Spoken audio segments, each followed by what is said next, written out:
to Linux Weekly Daily Wednesdays, where we take a midweek break from the gaming to cover all the other fascinating stuff going on in the world of penguins. I'm Vince Stone.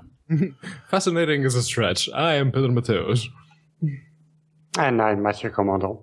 And together we're going to have some fun today because, well, there's actually a few interesting things coming up. But let's just get right into it, lads. We are the 2%. Well, now, yeah. Yep. So, according to the latest browser shares, which it's sort of been updated over the past couple of days, and they have actually verified the numbers, we're currently up to 2.48% on the browser market share, according to the user agents. Anyway, so might be some, there might be some. I'm sorry, I've been drinking. Can you tell? But yeah, there might be some issues with the numbers. Don't take them at face value, but all things considered, 2.48%, that's better than what we're currently getting in the Steam survey. And I'm pretty sure that this would actually be mirrored in the Steam survey if that survey didn't suck as bad as it does, because Valve isn't really doing a good job with that one. Yeah, that's the good thing about browser statistics, is that you don't get like a dialogue asking you to fill out a survey. You just send your user agents, whether you want it or not, to the server, and the servers build stats based on that, and you don't even have to do anything. And Valve could very easily do the same thing with their client if they wanted to. But no, yeah. I mean, what they do provide is a hardware survey. And it's about hardware, not the operating system, not the software. It's only about hardware. So I don't know why we bring that up. Well, I mean, it's the only thing we got, so... Well, sure. I think one of the reasons, because there's a lingering thing in the latest Steam hardware survey, it shows that Linux has dropped yet again. And you're absolutely 100% right, for once, that, yeah, I mean, Valve can make that Steam hardware survey say whatever they want, because they're the ones who choose when you get it. Earlier this week, I've received 4 Steam hardware surveys, and only one when I wasn't doing what I'm about to tell you what I was doing, and that was installing Steam under Wine. And as soon as I logged into Steam, I was like, there it is. I get a hardware survey. But no, I agree. They should, if they were tracking with, just for your browser ID and your OS like that. My only issue is, why do they include those stats in a hardware survey? Because it's not a true representation of what's really going on. Yeah. So going back to the stats from the browser market share, it's not unusual to see the Linux usage go up during the summer. So probably because... Come on, Strider, even this has to make you smile. I mean, for the audio listeners at home, number 10 for web browsers, IE9. 10 last. Yeah, I wonder how IE9 is still a thing, given that it's either IE8. You're right. Microsoft Edge is the future. Yeah, if you're using Internet Explorer, I mean, it should be either 8 on Windows XP or 10 or 11, I don't know, on every other operating system. It's not possible to have IE9 unless you disable updates. So that's strange. So yeah, what I was going to say was, I expect the usage to drop near October, something like this. This is usually the trend going on each year. It goes up during the summer, and then when people go back to work. People are on vacation. They have time. You're absolutely right. This is what happens. I mean, you get to play around with it in summer. You go to university, and you run into that Yahoo professor that was like, you need to run. I know for a fact this did happen once to a friend of mine who was at law school. He's like, you need to do everything on a Mac. And I was like, that's BS, man. You don't need to do it. He's like, I'm not fighting this. So he just went and bought a Mac. But, that does happen. They'll have like, well, it works on Mac and it works on Windows, Linux. Ha, ha, ha, ha. So I can definitely see that. But since we're on the topic of browsers, Yes, browser. So, according to Scott Michaud from PC Per, he posted a bit of news that Mozilla publishes Servo nightly for Mac and Linux. Now, what is Servo? You might be asking, and I fully understand. What's his name from Mystery Science Theater 3000? Yes, it's Tom. No, it actually isn't. It's just an embedded framework, as it were. We're watching the video. At least it loads accurately. Yeah, it's an embedded framework, or it's meant for embedded systems. It's basically a framework that allows you to load the Gecko engine, on which Firefox and Thunderbird and a couple other browsers run on. Isn't it a replacement for Gecko? It's supposed to be, but it's still not. And it's actually the end game here is to actively try to replace Gecko. But right now, it's not a full browser, as it were. It still needs to pull Gecko and Zoll for a couple of things. But they released the nightly builds. You can find the links. There'll be links in the show notes, and you'll be able to find the blog entry that Mozilla published, and they'll send you to another link that you can actually get the binary builds or the repository for which you can build from source if you so want to. Now, I did actually try this, and Ven did too. I know that. On my end, I'm running Fedora 23, 64-bit, and they compiled that nightly version that I tried against a really, really old, like Ubuntu 16.04 old version of OpenSSL. So, of course, it wouldn't build. Or it wouldn't start the binary build. Then I built it from source, and it actually worked, but it takes so long to open anything. Why? Well, probably because each instance, and I do mean instance, we're not talking tab browsing here, we're talking Windows, around 3.5, sometimes 4 gigabytes of RAM each. And what are they doing? Nothing. Sitting there being Windows. It is kind of impressive. And about those load speeds, if you do remember terrestrial landlines with your 56K X2 robot V9 modem and that was connecting at 28.8 handshakes, it really brings you back to those days, Strider. Yeah. Well, it's very, very early stage software yet. So, but yeah, they're writing the whole render engine in Rust, and they have really a strong focus on multiprocessing, like parallel computing and everything. So it should get really faster when it's more stable and usable. Right now, it's just a demo or prototype. Mm-hmm. But this will be very welcome in the future because the web pages are getting heavier, and we might not notice it because we have such powerful computers, but rendering web page is really slow. I mean, where our browsers are struggling to display like a few hundreds rectangles and text, OpenGL or Vulkan can draw millions of vertices per second. And yeah, I mean, if we should compare this to OpenGL, let's say Gecko is OpenGL, then a server would be Vulkan because it has this focus on multiprocessing. So yeah, that should be cool in the future, near future.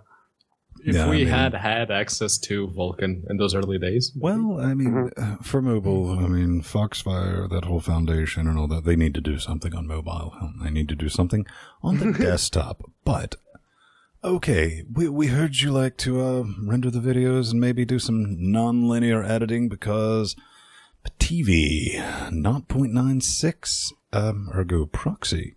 Yeah, that's the thing. What is a proxy? Well, you got to think about it like this, Brad. When you're scrubbing through a large video, I remember when we first got SSDs here at LGC Actual, we got a pair of 512 SSDs, put them in YOLO RAID, cost us about $1,000. That's how long ago that was, right? We could actually scrub through the show when I was editing. I didn't have to like drag it and be like, let's go make some tea. And wait for that bit to get together because, that really was a thing. When we got the SSDs, with H.264, Matroska containers, wasn't a big deal. VP8, I think. VP9 didn't exist at the time. But lower end boxes will still have issues with this. What a proxy does is it kind of changes this out, gives you a slightly lower resolution version of that. That doesn't require so much juice to go through. And one thing this is actually doing while I'm finishing the sentence is also generating the waveform thumbnail at the same time, because I think, to quote them, they're smart like that. Yeah, it's not only a lower resolution format.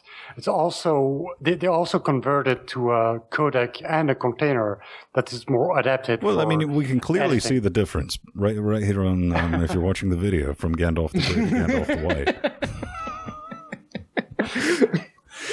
I'm sorry, guys. That's your own fault for putting that on your webpage. We're going to use it. Look, before, after. What were you saying, Strider? Go ahead. Yeah, so they will convert the container and the codec if it's something that is hard to work with in video editing. So they do recommend a set of codecs and containers to work with. And if the source video is already in that format, then it won't do the conversion. So there's a couple. I mean, QuickTime, OGG, Matroska, WebM, those view containers, video codecs, H.264, MJPEG, VP8, Theora, RAW, Audio, Opus, MP3, Vorbis, FLAC, and RAW.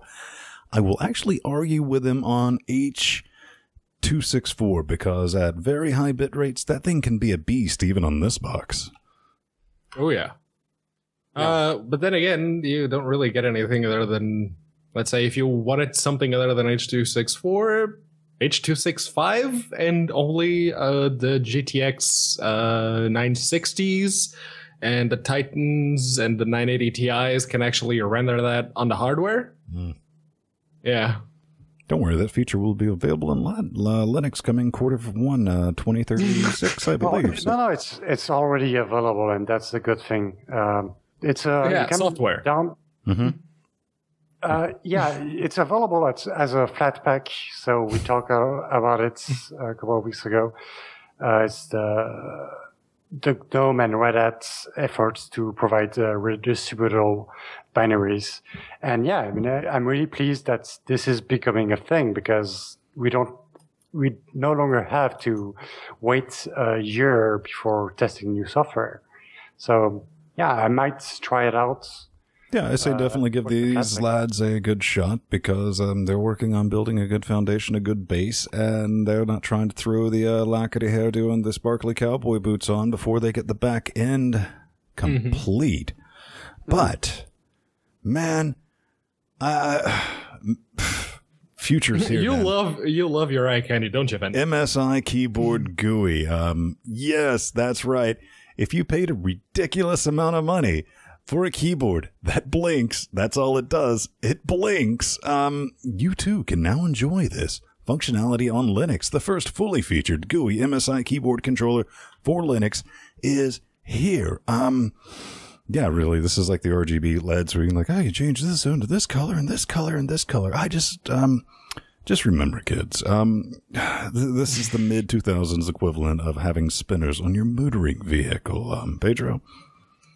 Oh, I have absolutely no idea what you're on about. None whatsoever. So, this is, I don't know if MSI actually makes dedicated USB keyboards for your typical desktop PC, but I know that they had fully RGB keyboards on their G series laptops.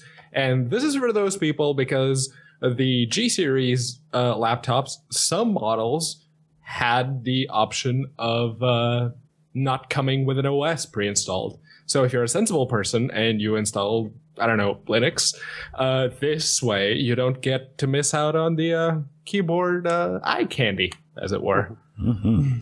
And yeah, it's been a while since we covered the Electron app of the week. And there we have it's once again built with the Electron framework. So that's kind of neat. You should, if you have Node install or this kind of JavaScript stuff, then you should be able to build it quite easily. Can't wait. I really can, because I'm probably never going to buy an LED backlit. But tell me, Strider. Wait, tell them to stop. XKCD 927. We cover pretty much every week story about snaps or flatpaks, that kind of thing, because the new trend is to... Okay, for your audio listeners, whoever's doing this is wrong. He's Emacs at 24 point. No, he should be Vin. All right, don't listen to anything that's written in this article. It's just false. But yeah, we have a new contender coming. Well, it's not new, but it's new here on the show because it's the first time we cover it. So we had Canonical with snaps. We have Red Hat and GNOME with flatpaks. And now we have GNU with GUIX.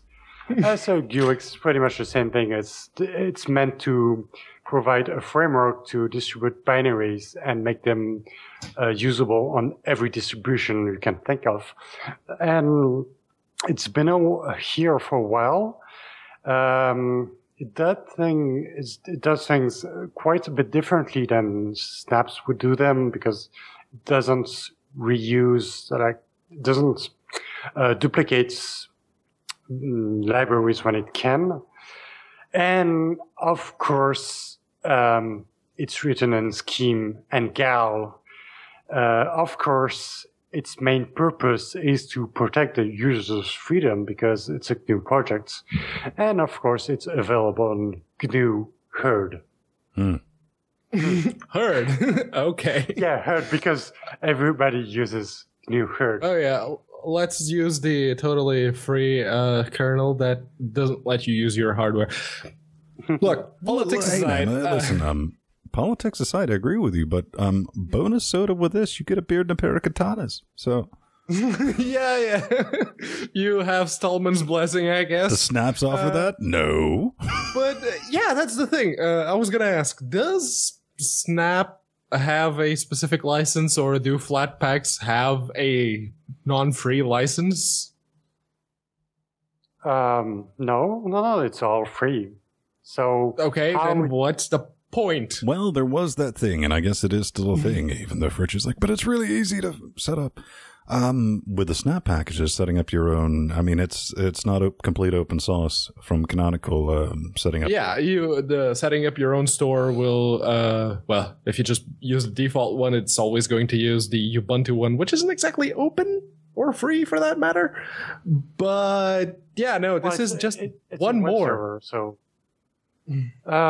what I wonder is how they do things differently, because it says it does it more elegantly than Snaps by not duplicating libraries, and that was one of the problems you had with Snapcraft. Is that right?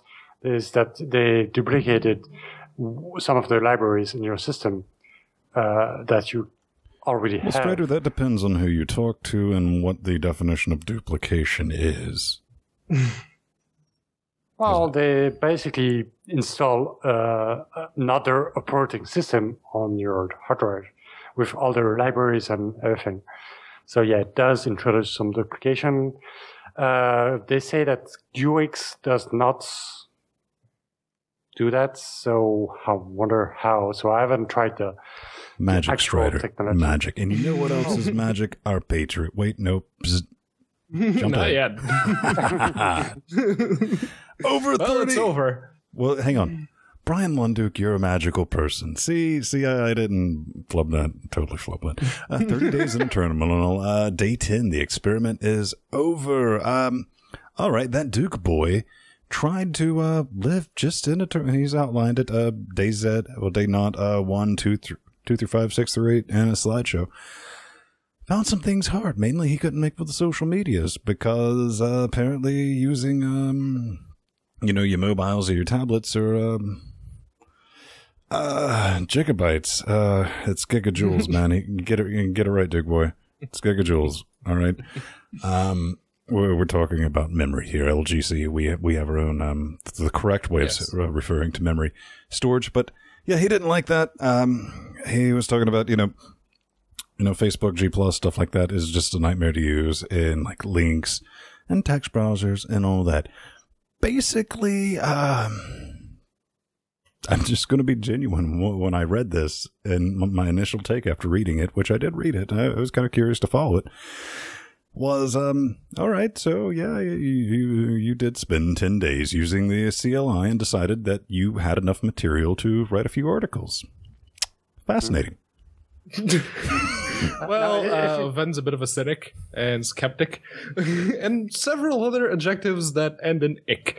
But yeah, no, this was it was Lunduke's attempt, and there were a bunch of people calling him out whenever he posted an article. If you scrolled down to the comments, there were always so many people. I don't think this one actually has all those many. There's a couple. I don't even have comments enabled. Yeah, but yeah, the articles themselves, if you scroll down and you had a look at them, people were like, "Oh, you could use this instead of that, and you could use this instead." You know, the typical Dear comments. Network World, your site sucks, and you should feel bad. Nah.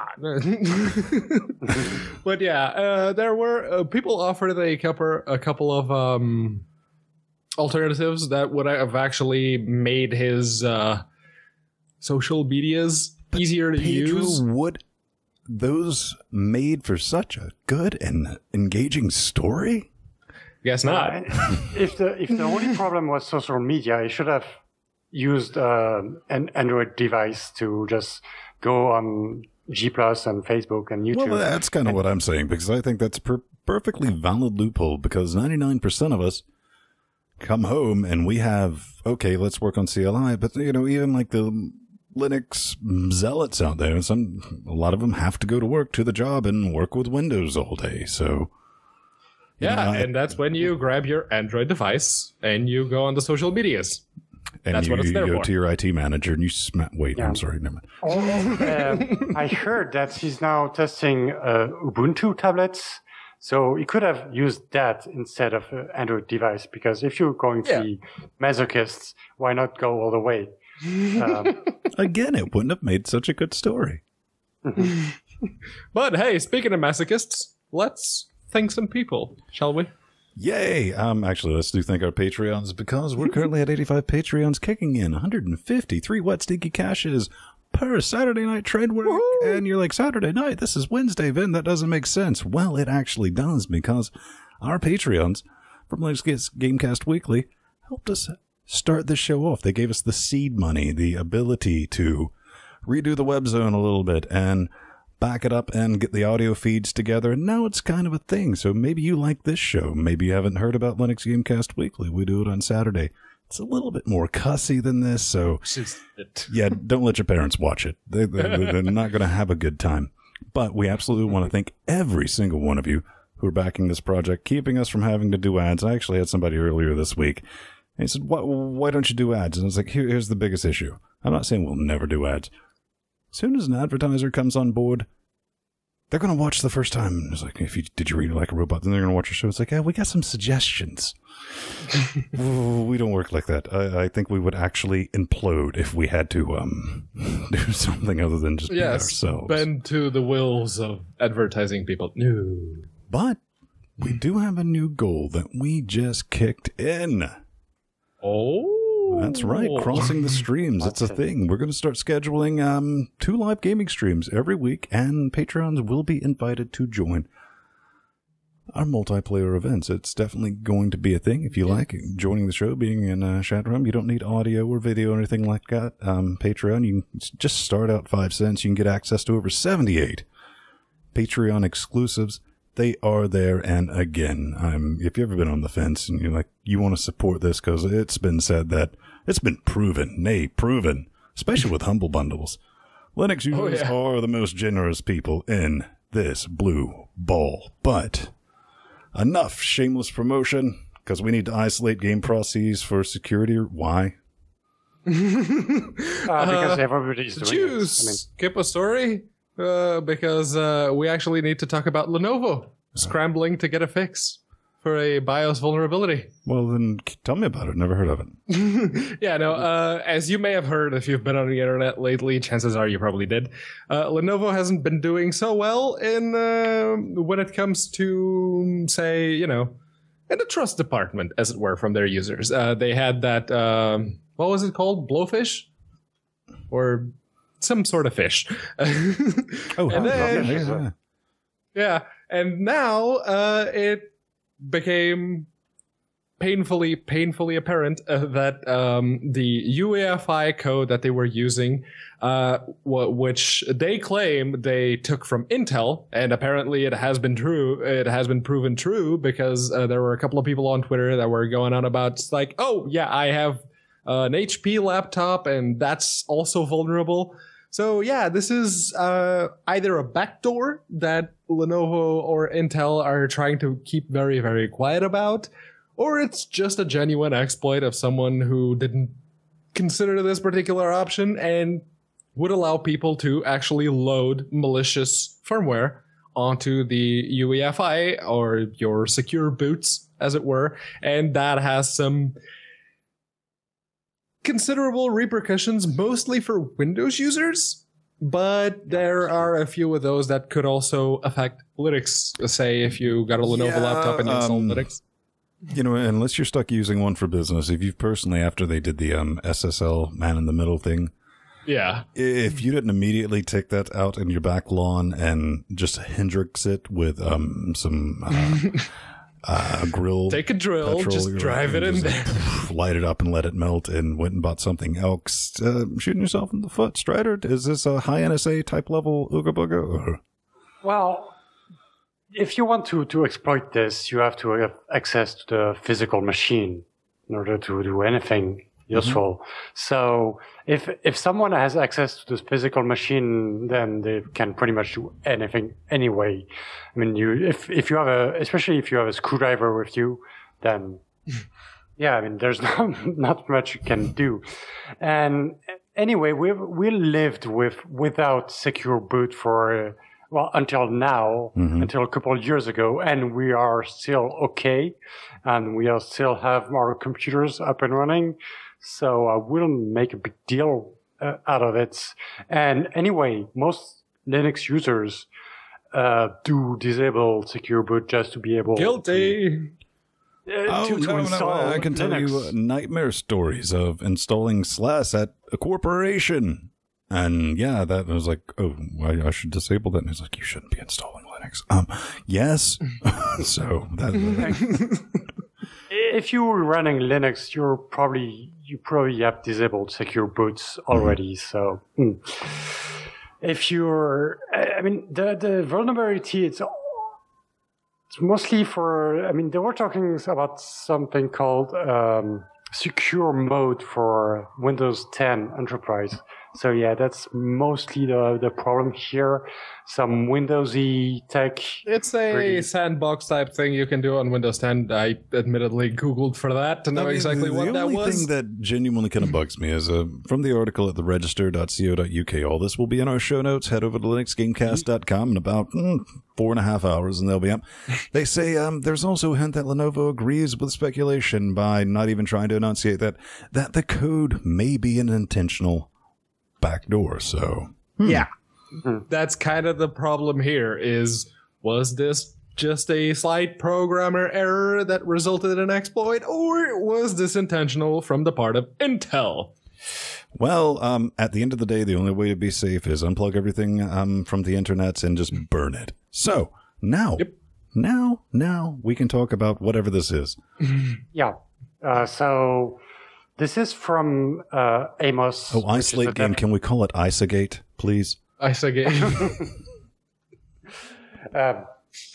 Yeah, so this is from Amos. He's the developer for the HIO client for Linux. Well, that'd be some TIL. What do you mean TIL? You knew it worked. It's just nightmare fuel. So yeah, there is an open source client for HIO. It's on Linux. It works pretty well. And I was looking into some sort of way to isolate and sandbox games, because that's what everyone does in 2016. I mean, Snapcraft is doing that, Flatpaks, and we just talked about UX just a few minutes ago. And yeah, I mean, so I guess we should take just a second to say itch.io. I mean, it's kind of taken over for Desura of games that couldn't get on Steam, right? The Greenlight rejects, yes. Okay. No, it's more indie than Desura. I mean, but yes, the Greenlight rejects platform. Yes. Right. Yeah. Thank you for summarizing it. But it's cool, and they have a working client, unless some other gaming store like GOG. Mm-hmm. And yeah, no, Galaxy is totally coming, man.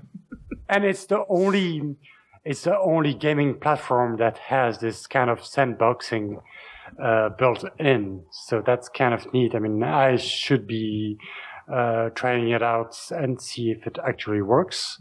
But if it does, and if it doesn't introduce like performance losses or anything, this should be something that's other platforms such as Steam or GOG should be using. Because I definitely think with itch.io, this is just something that should be, because the barrier to entry to put your game there, not. So you can put some malicious stuff up there, and really no one's going to pay attention because it's a tsunami of just Babby's first game. And one of the Babby's first games could be intentionally malicious. But, and I actually did some reading through this, and currently they're going through several options of using a sandbox. They've mentioned snaps, they've mentioned Flatpaks, they've mentioned a couple of others. Systemd can actually do sandboxing, but Systemd being the hot topic that it is right now, probably they say that they're going to consider it, but they're having some issues with Pulse Audio. Yes, because if you try it seems that they're going for something called FireGel, and they have a couple problems with the NVIDIA driver and Pulse Audio at the moment. Yeah, it's the Pulse Audio has basically, it just throws a hissy fit if it's being run by any other user than root. So, because even if you start as a regular user, if you start the Pulse Audio daemon, it starts a root process behind it. And they're trying to sandbox it so it doesn't have root permissions. And Pulse Audio is just throwing a hissy fit and going, you're not getting any audio from this. So that's an issue. So the games, if you download the client right now and you try to run it, the games are still not sandboxed. So, yeah, keep that in mind. Well, this next story is all about SSL, and I didn't get a chance to really peruse it, and Strider's going to take over, so prepare yourself. So, yeah, you have yet again another story about SSL certificates, and it's kind of related to Let's Encrypt, but not that much. It's about Start Encrypt, which is a tool loosely from based Start on SSL. From Start SSL, which is known for their free certificates way before Let's Encrypt was even a thing. So they've kind of made this tool called Start Encrypt, which is kind of their version of Let's Encrypt. And it didn't go so well because this tool would let you issue certificates for any domain name that had open redirect. So this includes Google.com, Facebook, Outlook, and a whole number of big domain names. Big domains, I mean.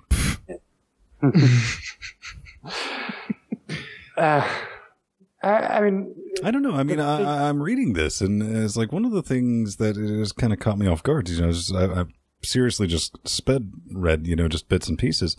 It says that it's got some genuine bugs in it, and what do they say? The implementation phase, while the client contains numerous vulnerabilities.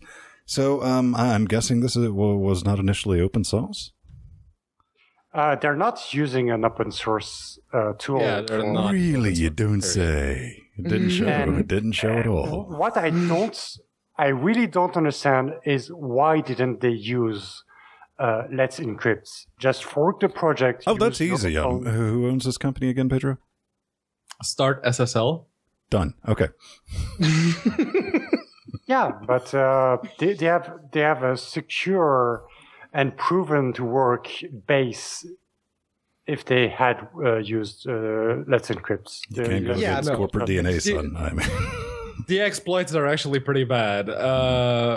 Because it actually allows users to upload files and just serve them back raw, or I don't know, have an open redirect vulnerable feature directly from it. Just I think really, I don't want to put a bow on this too early, but if there's not a whole lot more to say, I do at least want to get this in. If you're not Let's Encrypt, let it go. You lost. You genuinely spent the past decade plus spinning around in circles, collecting your cash for minimum effort, and guess what? Let's Encrypt drank your milkshake. You don't get your milkshake back, so just let it go, man. Or if you're going to go with it that way, just fork Let's Encrypt and run your own service built on Let's Encrypt. I mean, that could work as well. But what I don't understand in the vulnerability here is once you got certificates for Facebook or Google, what can you do with it? I mean, if you don't have any access to the DNS server, I mean, that's kind of useless, isn't it? Well, that's true, but one thing you won't be able to do with the Google is look at images. Translate, maybe? No, Strider? Yeah, so this is some news that is just in French, so I will translate it for you. So this is coming from the country that issued a tax. Hates freedom, yes. For every hard drive you bought and every blank CD that you bought, because it could be used for it wasn't just that one, it was the entire EU. Oh, it's also spread. Maybe we need to start pushing for a Frexit. So now France has brought a new law that is meant to protect photographs and like image creators. So based on that, they want to tax every index creating image, like Google Image, because they provide like protected image. So with this law, they would have to tax Google Image for every image, not only like the protected stuff, even the non-copyrighted and Creative Commons image. Mm-hmm. What is likely to happen if this goes that way is that Google Image will close their service in France. So what you're saying is I have a couple of friends that actually live in France, 3 which live in Paris, and they have told me on multiple occasions France hates businesses. Yeah, they kind of do.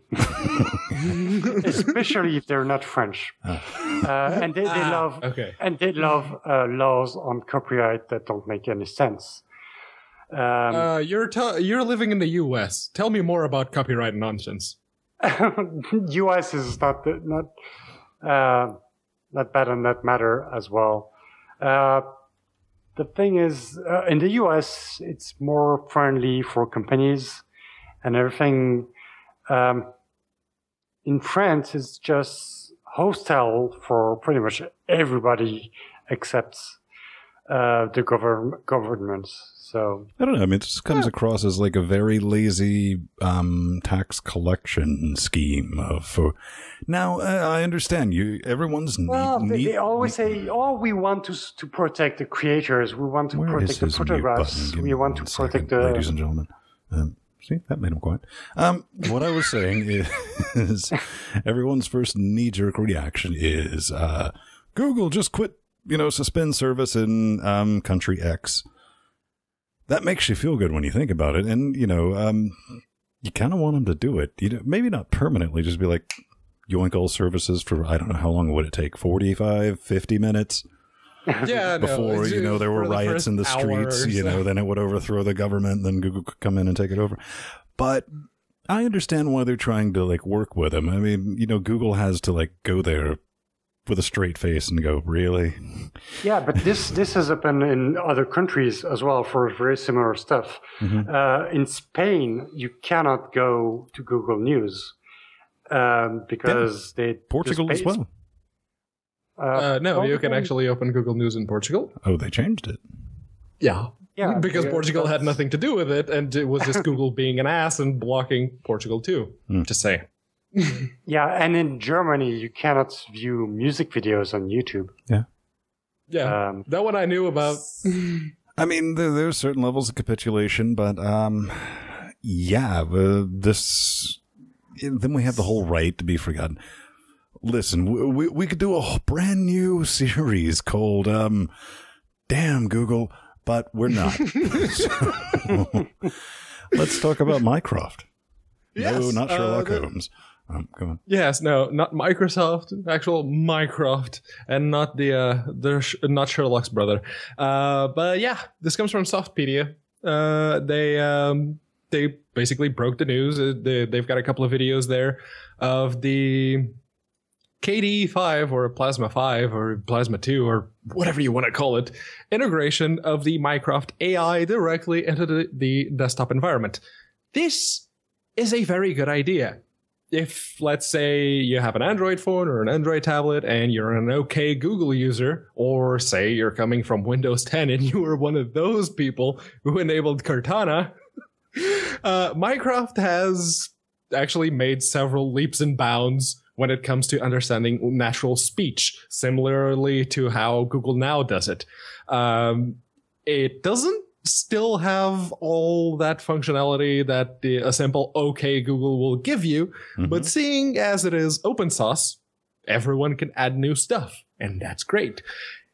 But going back to the KDE thing, should the KDE people ever decide to stop impersonating GNOME developers and pull their heads out of their arses, after they fix all of the currently standing issues with Plasma 5, integrating Mycroft into Plasma 5 gives it basically the exact same functionality that you would get on a Windows 10 install, and that's good, except for the embedded eds. I don't know. I mean, if this is working with KDE, should this be called Kycroft? No, because it's not Mycroft with a K. It's not specifically KDE projects. Well, it is now. It is now, yeah. No, it has this neat little box with a Raspberry Pi in it. Yeah, you can actually get a dedicated Mycroft box. Yeah. And when we covered the HAL 9000 box a couple of weeks ago, I said that it would be nice to have Mycroft into it. Yes. But I'd watched the videos, and I really do hope that they get this new voice synthesizer and integrated into Mycroft, because right now it kind of sounds like my Amiga's 500 sounded back in the day. I heard that the new official voice for Mycroft is the voice of Alan Pope, which you may know. Which you may know because he runs a podcast with WordPress. Call me. Listen, if I'm not busy co-hosting the next series of Top Gear in the UK, I will definitely do a sexy VIN for you. Yeah, you can. You can submit your voice for Mycroft. And Submit. You have his email address. Just get in touch. Come on. There is a website. I don't remember the name of the project, but it's run by a university. And all you have to do is record a few sentences, and you can use this for Mycroft. So if you do want to have this on Mycroft, you can. And this would actually be a very good idea that you do this. Also, one other thing that I noticed is that it seems that it's still a bit slow to respond. So I'm pretty sure it will get better over time. But yeah, currently it's not that reactive. So need some improvement in that area. Okay, let's talk about anything that moves. That's right, Captain Jack, because tiny Linux computer build into a Vortex. What? Yes, a Vortex Manipulator from Dr. Hooey. It's a Pip-Boy. It's a Pip-Boy. Don't give me any of that. That's a Pip-Boy. Please. All right. I would never be caught dead wearing a prop from a Windows-only game on my wrist. But Vortex Manipulator? There's Fallout Shelter on Android. Hey, man, you can justify it however you want. It still doesn't make it right now, does it? No, this is cool, man. I mean, they even got some Galfreyan in the background there as a desktop. Just awesome. All right, I'm sorry. I just wanted to throw this in because we usually have something about a Raspberry that's coming in, and really all you need with this is a Raspberry SD card, Wi-Fi adapter, the MPU 6040 LCD, 2 old gerbil buttons, and of course a Vortex Manipulator. So, no, I mean, the links to this, there's some really great build instructions linked from this site that take you through it piece by piece by piece, and I haven't really looked into it too much because I'm a big enough nerd to wear one. Yeah, and considering everything it costs, I mean, a Raspberry Pi Zero, if you can find one, is like $5. The SD card, yeah, that's another $5. Let's see, Wi-Fi adapter. Yeah, you can get one for like $5 or $10. Yeah, no, you could probably build this. Well, let's see how much the Vortex Manipulator. $22.99. Nah. Yeah, you can build it for less than $75. I was going to say that, 50 euros right in there, somewhere in there. So yeah, ish, yeah. No. Strader, I mean, yeah, I mean it's a bit bulkier than the Apple Watch of a Samsung Gear, but it's way less. It also has a hell of a lot. Yes, more Strader, but at least people won't secretly make fun of you behind your back, unlike people who wear Apple Watches. No, but it's way less bulkier than the Raspberry Pip-Boy 2000 that we showed. And what I found funny is in the article, the guy who built this actually recommends that you do not try to build it because you're still kind of surprised that it actually works. So yeah, I mean, you can try building one, but it's recommended that you do not. Yeah, that is effectively pouring out a line of crank saying, I bet you won't snore that. Yeah, I bet you don't build this. That is just the rallying cry. It's like, oh, what? You're going to tell me what to do? What? Oh, okay. Yep. Can't hear you over ordering the parts right now. Pedro, I think that's going to wrap it up for the show. But before we get out of here, people send us some things to talk back to them about, right? Yes, they do. Every now and again, we have some teeny tiny bits of Fitibee. Yes. Fits a beat back. That's a show title right there. But yeah, we do get some teeny tiny bits of feedback. And if you'd like to have your teeny tiny bit of feedback actually featured on a Linux Weekly Daily Wednesdays, you can do so by going over to linuxgamecast.com, hitting the contact button, filling out the form, picking LWDW on the little drop boxy thing, and away you go. Or let's say you want to send some hate mail for a Linux Gamecast Weekly, you can do that from the exact same form. But we actually had some people get in touch with us this week. Oh, and I forget, if you see this show shared on any social medias, if you leave us a comment on the original post, chances are we'll see that too.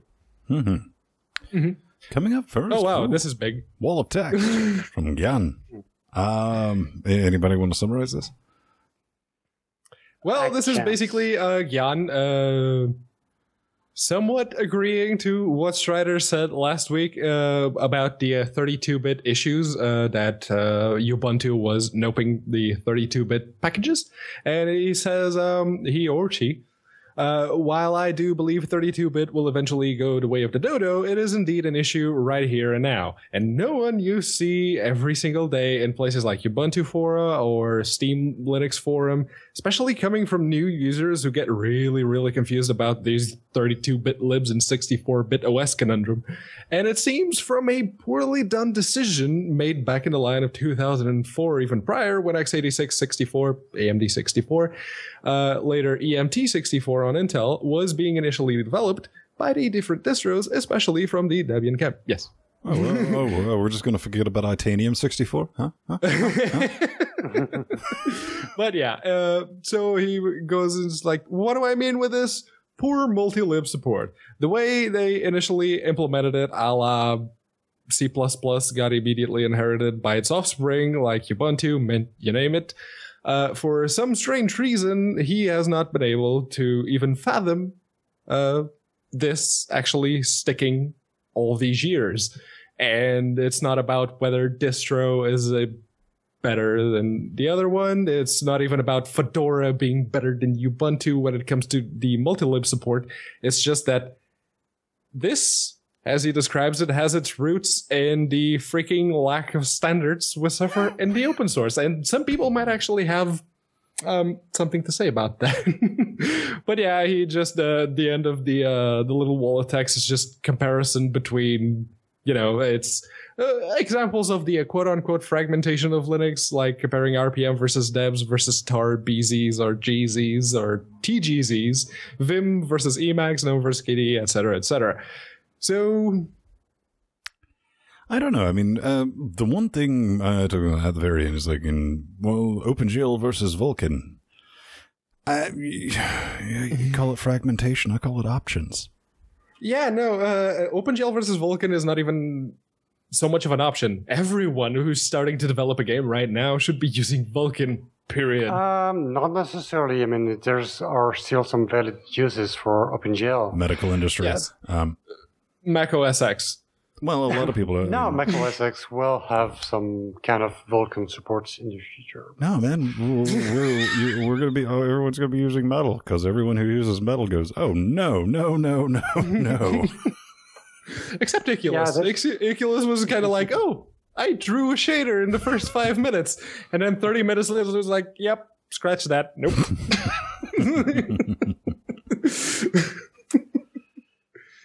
You have anything to say, Strider? I guess not. Moving on. Unity. From Zatrek. He says, love your show. Oh, thanks. You couldn't have cut me more deeply. Ouch. I'm similar to Mathieu. I like Unity. It's productive. And it works for me. I just stay quiet around Unity haters. Smart man. I quietly tell myself, yeah, just say whatever you want. It works for me. You know who else did that? Nazi sympathizers. That's actually a terrible. So, should I feel bad because I run Unity? Yes. Yes. Well, I don't. I have already shipped you a flog. I overnighted it. I don't know if it'll be there before the end of the show. I'm not feeling bad because I run Unity, because it's an awesome desktop, and I do whatever I want. Mm-hmm. I would give you workable desktop. Awesome. I'm sorry. No, you deserve a flogging right now. Now, distribution choice and desktop choice is kind of like politics and religion at the end of the day. It's a personal thing. It's what you like. And as long as you don't try to inflict it on other people, hey, we should all be able to get along because we're all stuck here on this kernel called Linux. And I think that's a good way to look at it, guys. Yeah, it's not fragmentation, it's choice. Yeah, but is Linux about choice? No, it isn't. He's French and hates freedom. But that's going to do it for Linux Weekly Daily Wednesdays. Pedro and I will be back Saturday with J-Man, and doing a gaming show, which is our big show. But we all shall return next Wednesday to try again. Maybe we'll actually get good at some point. Who knows? I've been Ben Stone. Yeah, that's a dream. I am Pedro Mateos. And I am Matthew Commando. Cheers. Bye. And I hit the pop filter.